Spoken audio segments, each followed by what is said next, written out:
La peur d'un attentat, la peur aujourd'hui d'une contamination. En fait, cette peur, elle est exploitée par les industriels pour commercialiser leurs produits.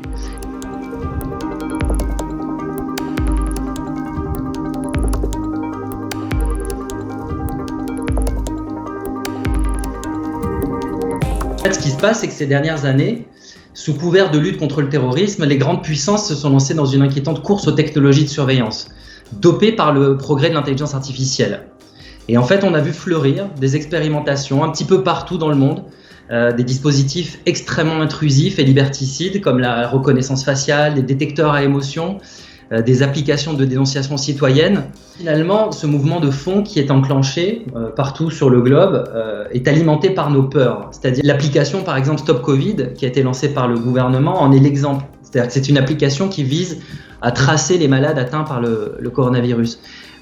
Sauf qu'aujourd'hui, on nous garantit effectivement que les données seront anonymisées, que l'algorithme sera accessible à tous, que cela se fera sur la base du volontariat.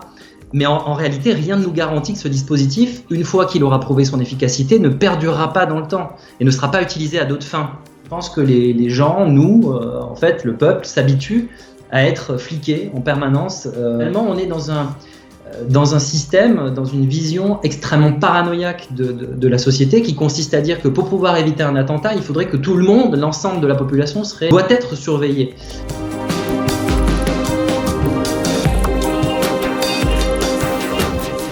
Christian Estrosi a pour la première fois en France testé la reconnaissance faciale sur la voie publique pendant le carnaval de Nice. Alors cela peut paraître intéressant pour certains, mais en fait en enquêtant, on se rend compte que derrière la société qui a fourni ces services à la ville de Nice, il y a une entreprise israélienne qui utilise la même technologie pour surveiller les Palestiniens en Cisjordanie. Il y a certains membres ou conseillers de cette firme qui sont des anciens du Mossad ou du Malmab, qui est le service du contre-espionnage israélien. Le problème de la reconnaissance faciale, c'est que cette technologie, en fait, n'est pas parfaite. Elle ne fonctionne pas bien sur les personnes de couleur. En fait, il y a une étude américaine qui a montré que, notamment, la marge d'erreur était environ 10% plus élevée pour les personnes de couleur que pour les blancs. C'est-à-dire, de manière très concrète, que des personnes de couleur peuvent être accusées de crimes qu'ils n'ont pas commis, être arrêtées à tort, et c'est exactement ce qu'il se passe aux États-Unis. Puis, il faut dire aussi que, par exemple, en Chine, la reconnaissance faciale est utilisée à des fins répressives.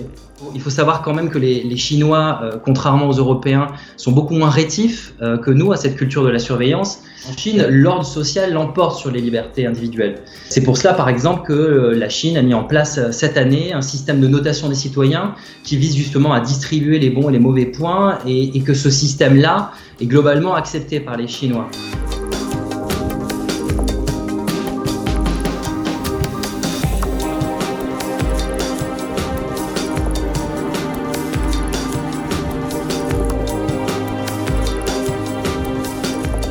Cette région, la Chine a mis en place ce que moi j'appellerais une sorte de dictature numérique.